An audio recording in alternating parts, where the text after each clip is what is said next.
Noong June 2014, libo-libong mga tao noon ang nagtitipon-tipon sa mga online forums para mag-usap-usap, magbigay ng mga komento at opinyon patungkol sa mga nalalaman nila sa Area 51, mga alien at mga bagay na patungkol dito. Nung mga taon na to, anumang mga kwento patungkol dito ay talaga namang pinag-uusapan. Pero may isang post na pinakasumikat sa lahat. Isang video ito na matatagpuan sa YouTube na may pamagat na The Son of an Area 51 technician.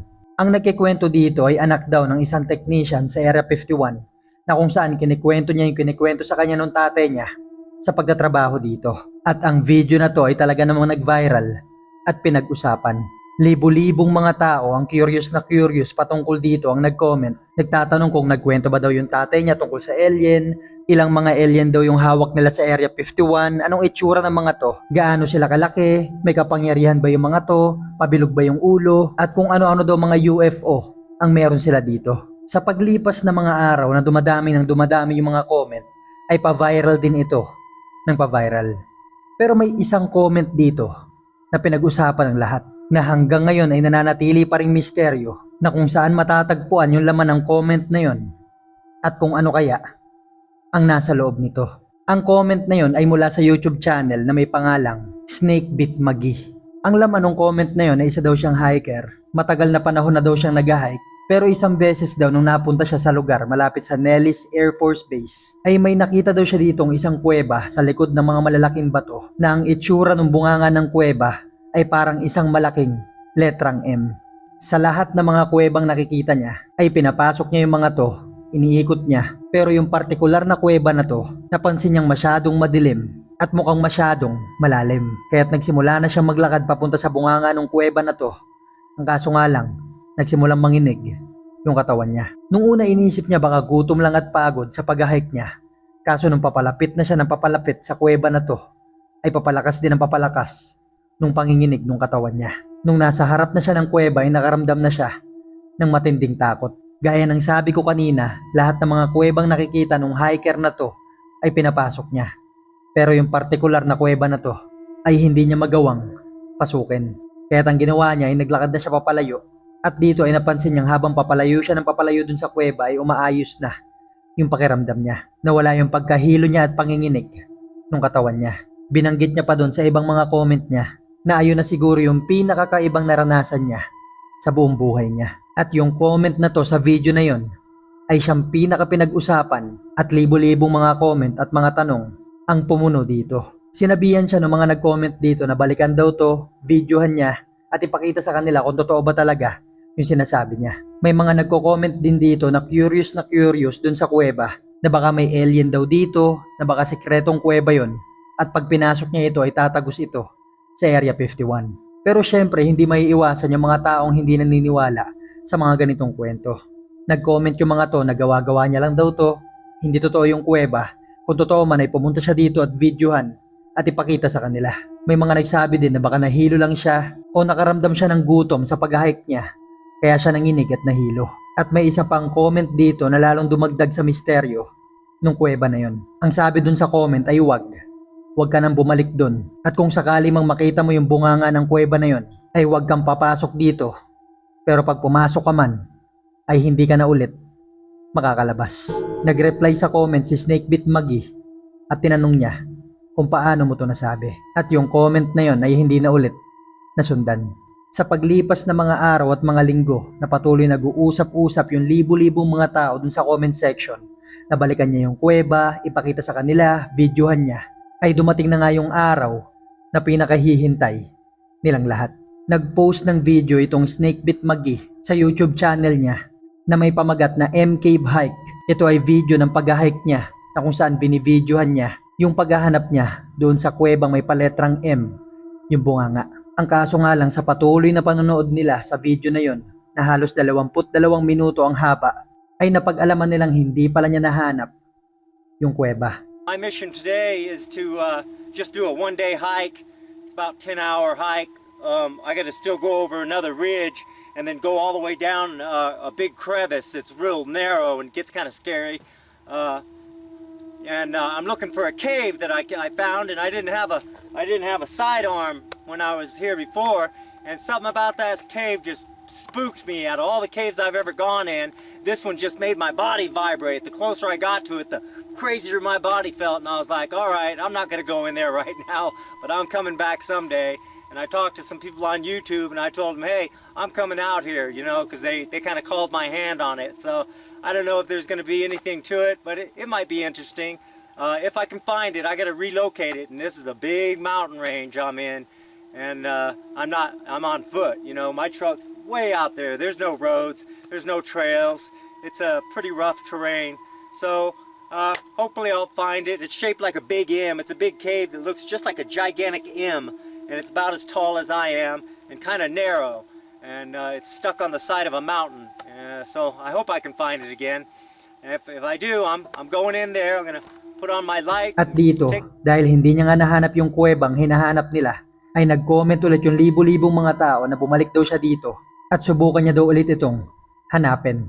Sa kabilang banda, may mga tao rin nagko-comment na nagsasabi na patunay lang daw ito na hindi totoo yung kuwebang sinasabi niya. Kaya't sinabi ni Snakebit Magi na kung di kayo naniniwala sa akin, mag-hike ulit ako dito, sumama kayo.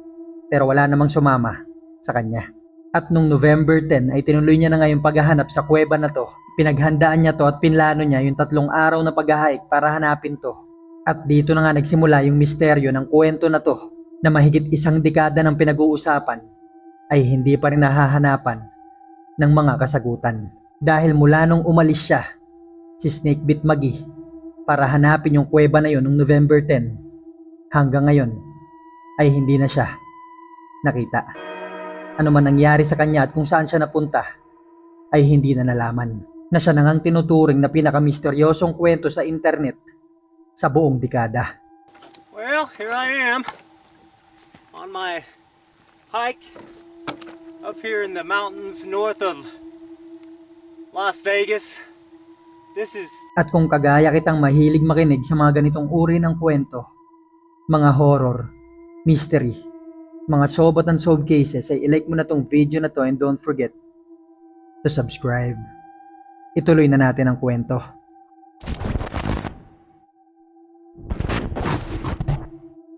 Ang taong nasa likod ng YouTube channel na to ay si Kenny Vitch. Nung mga taon na to, 2014, hilig niyang magpunta sa mga disyerto, mag-hike sa mga bundok, pumasok sa mga kuweba para tignan kung ano yung mga nasa loob ng mga to.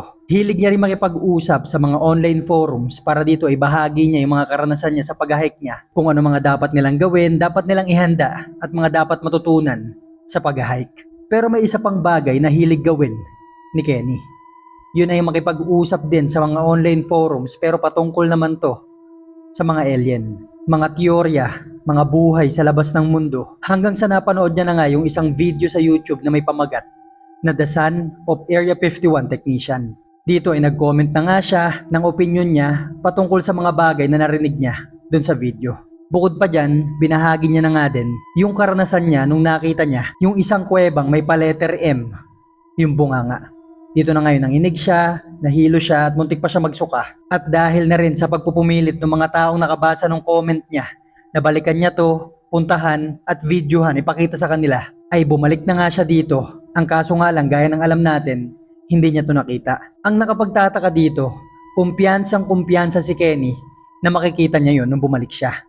Dahil siguradong sigurado siya at alam na alam niya kung saan ito babalikan. Nakapagtataka nga lang dito, pagdating niya doon ay hindi niya to makita. Kaya ang sabi niya doon sa comment ng video niya ay babalik siya dito, 3 araw siya mag-iikot-ikot dito paghahandaan niya. Bukod pa dyan, magdadala siya ng barel para masigurado niya yung seguridad niya. At hanggang nung November 10, alas 6 ng umaga, ay nagpaalam na siya sa girlfriend niya at sa anak niya na magsisimula na daw siya sa 3 days hike niya. Hahanapin niya daw yung tinatawag niyang M-Cave. Ang kaso nga lang, nung November 14 ay hindi ito nakauwi. Nagsimulang mag-alala yung girlfriend niya pero nireport niya lang tong nawawala nung November 17. 4 na araw ang nakakalipas na dapat ay nakauwi na siya. Ibig sabihin, kung saang disyerto o kuweba man napunta si Kenny, ay 7 araw na siyang nandoon. Pero yung mga pulis ay nagpunta lang dun sa disyertong sinasabing pinuntahan ni Kenny nung November 22. 12 araw na ang nakakalipas nung umalis siya. At nung parehong araw din na yon ay napuntahan nila yung abandonadong minahan o abandonadong mine shaft kung saan makikita pa nga ito sa video niya. Dito natagpuan nilang nakapatong lang dito yung cellphone ni Kenny, pero si Kenny ay hindi nila matagpuan o makita kahit saan.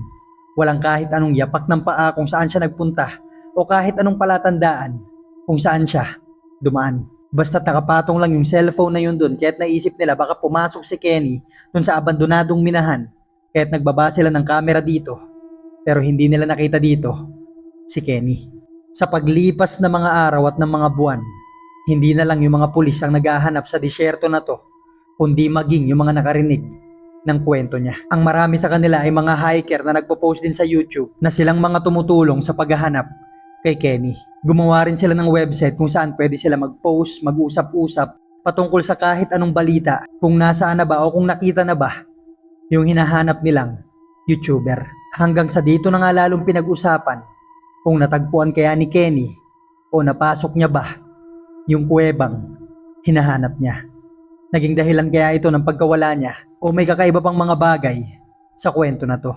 Dahil karugtong nung disyertong pinuntahan ni Kenny ay matatagpuan din yung Area 51 kung saan sinasabing may tinatagong mga UFO at mga alien ang gobyerno ng Amerika. Ang naging opinyon ng mga tao dito, baka may napuntahan o may nakita si Kenny na hindi niya dapat makita at mapuntahan. Kaya naman pinatahimik siya ng mga tao na nagbabantay dito. Maaaring kinidnap siya ng mga to o ang mas malala ay pinag-eksperimentohan siya sa laboratorio na meron sila. Pero bakit nga kaya iniwan ni Kenny o naiwan ni Kenny yung cellphone niya sa abandonadong mine shaft na yun? Sinadya niya kaya itong iwan, nakalimutan niya o napilitan siyang iwan ito? Sa paulit-ulit na panonood ng mga viewers ni Kenny, sa videong pinost niya ay may napansin silang kakaiba. At sa tingin nila ay nadaanan niya talaga yung kuwebang hinahanap niya.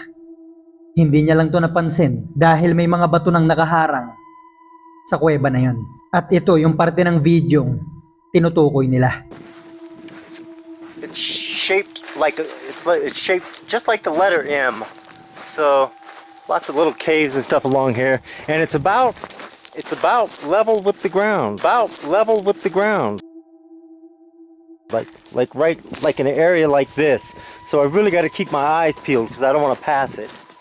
Ito yung punto ng videong alam ni Kenning doon niya natagpuan yung kuweba. Ang pinagtataka niya bakit hindi niya to makita. Dito ay kapansin-pansin ding iba yung kulay ng batong humaharang dun sa kuweba. Kaya't sigurado yung mga viewers ni Kenny na yun na yung kuwebang hinahanap nila. At yung isa na nga sa mga viewers niya na isa na ring tumulong sa paghahanap sa kanya na ang pangalan ay Sean Neil Holaker ay natagpuan yung parte na tong dinaanan ni Kenny at ininspeksyon niya yung sa tingin nilang kuwebang tinabunan ng mga bato. At ito yung nakita niya. This is a freaking covered up M cave. Debunked. Got him. Alright, I'm out of here. So for the record, the M cave did exist. I think. And I believe it was right there. Right where Kenny feels it was, as he's saying, it was right here. Kinda low to the ground, like this. Here, and it's about level with the ground, like right like in an area like this. You know when you're back at the same spot, he could feel it. He was here. But it had changed. The freaking terrain changed. And he was like, I'm losing my dang mind. Alright, I gotta get out of here. Itong si Janil Holaker ay nakapag-upload ng 11 video patungkol sa pagtulong niya sa paghahanap kay Kenny. Natagpuan niya nga kaya yung M-Cave? Pero kung maaalala natin, ang sabi ni Kenny Vich, nung napunta daw siya sa kuweba na yon, ay nakaramdam siya ng panginginig ng katawan. Kasabay nito ang pagkahilo na parang nasusuka at nagkaroon din siya ng matinding takot. Pero kung mapapansin natin sa video ni Sean Neil ay parang wala naman siya naramdaman, di naman siya nahilo, di naman siya nagsuka. Pero lumipas ang ilang mga minuto, nung naglakad na siya papalayo doon sa tinuturing nilang M-Cave, ay ito yung kasunod na nangyari sa kanya. I'm walking out of here. I'm only about 100 yards from the spot over there where the cave is, but I just threw up. And as soon as I started heading back this way, I started getting sick. I felt like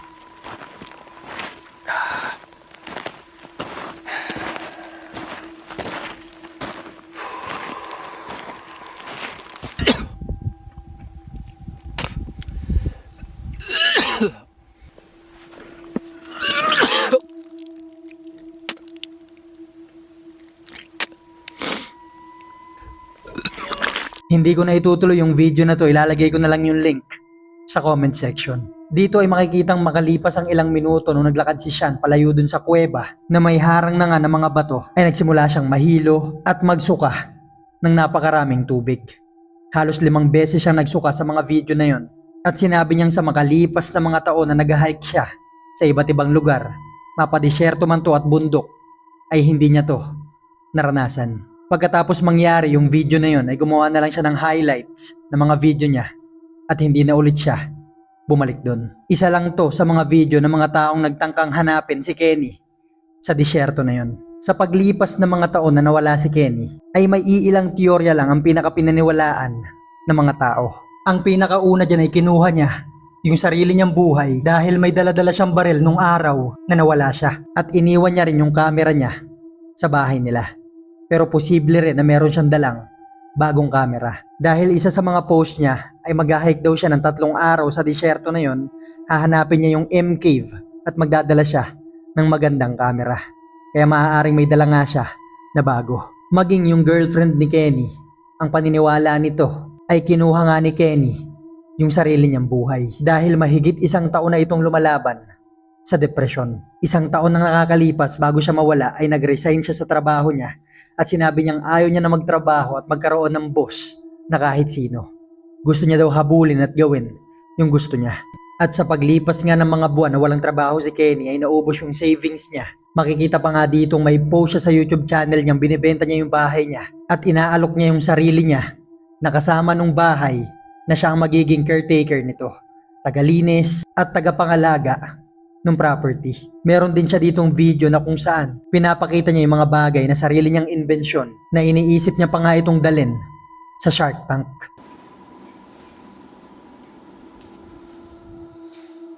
Hello everyone at Quirky, my name is Kenny Veach and I invented the new improved toilet paper roll holder for the household. It works great and it's my own little invention and I'm going to show you how it works. First I'm just going to demonstrate it. When you run out of a roll of paper, you've got 2 decorative knobs. Everything looks like a regular one except it'll be like that. And then it runs out, you just pull that, put the other one in and let go. And right now it's not precise because I used hand tools, but you get the picture. It works perfect and it's beautiful, and that's it right there. That's the new improved toilet paper roll. You just let it go, and when I perfect it, when it's perfected and manufactured with more precision tools, it will go right inside the hole and it locks and holds in there, you know. And there's a lot of ways to improve this, but my mechanism is inside here. Keeps it from coming all the way out, and it keeps it on track. So works perfect. The new improved toilet paper roll holder. This is a good one, guys. Thanks for your time. I hope I hear from you soon. Marami pang mga bagay ang sinubukan si Kenny. Pinost niya rin to sa YouTube channel niya. Mga bagay na sarili niyang inbensyon na gusto niyang ipamahagi sa ibang tao. Kagaya lang ng maraming mga tao. Marami siyang sinubukan pero hindi siya nagtagumpay. Pero kung sakali mang kinuha nga talaga ni Kenny yung sarili niyang buhay, ay isa itong nakakalungkot na bagay. Dahil maraming mga taong nagmamahal sa kanya, marami pang mga taong gusto makapanood ng mga susunod niyang hike. Bukod pa dyan ay meron siyang anak na babae. Bukod pa dyan, yung tatay ni Kenny ay namatay din sa parehong pangyayari. Kinuha niya rin yung sarili niyang buhay. Pero may isang CCTV footage na bumasag sa teorya na yan na kinuha ni Kenny yung sarili niyang buhay. At yung CCTV footage na to ay nabalita pa noong July 2018. Mahigit 4 na taon ang nakalipas nung nawala si Kenny. Nangyari ito sa Las Vegas, Nevada. Ito ay yung nung isang spiritual healing store ay pinasok ng isang magnanakaw at kinuha nito yung iPad at umalis din agad. Ito yung CCTV footage.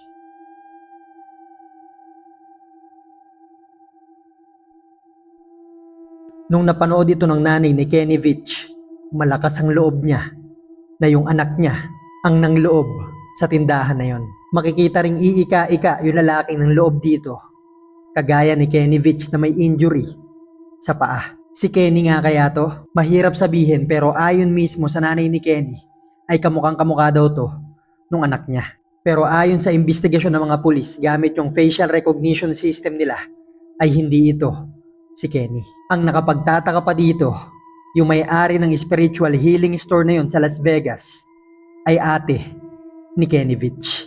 Hanggang ngayon ay nananatiling palaisipan pa rin kung nasaan na nga ba talaga si Kenny. Pineki niya nga kaya yung pagkamatay niya at nagsimula ulit ng panibagong buhay, na masyado na nga kaya siyang nai-stress sa buhay niya kaya niya itong ginawa. Pero ayon sa mga pulis ay hindi iyon si Kenny Vich. Namatay nga kaya siya dun sa disyertong pinuntahan niya? Nahanap niya nga kaya yung kuwebang hinahanap niya na siyang naging dahilan sa pagkawala niya? May kinalaman nga kaya dito yung mga underground laboratory ng Area 51 na maaaring napuntahan ni Kenny? May natuklasan ba siyang bagay na hindi niya dapat makita? O ni si Kenny Vich nga ba yung nakita dun sa CCTV? Yan ang mga tanong na maaaring hindi na natin masagot. Dahil hanggang ngayon ay nananatili pa ring misteryo kung nasaan na kaya at anong nangyari kay Kenny Vich. At sana sa susunod na maitapik yung kwento na to ni Kenny ay magkaroon na tayo ng kasagutan sa mga tanong na yan. Ang kwento na to ni Kenny Vich ay halos kaparehas ng kwento ni Andrew Dawson na noon ay naka-video ng isang higante sa ibabaw ng bundok sa Canada na maraming mga tanong na hanggang ngayon ay hindi pa rin nasasagot. Mag-iwan na lang kayo ng comment kung ano masasabi nyo sa kwento na to. Thank you for watching guys at magkita-kita na lang tayo sa susunod na kwento.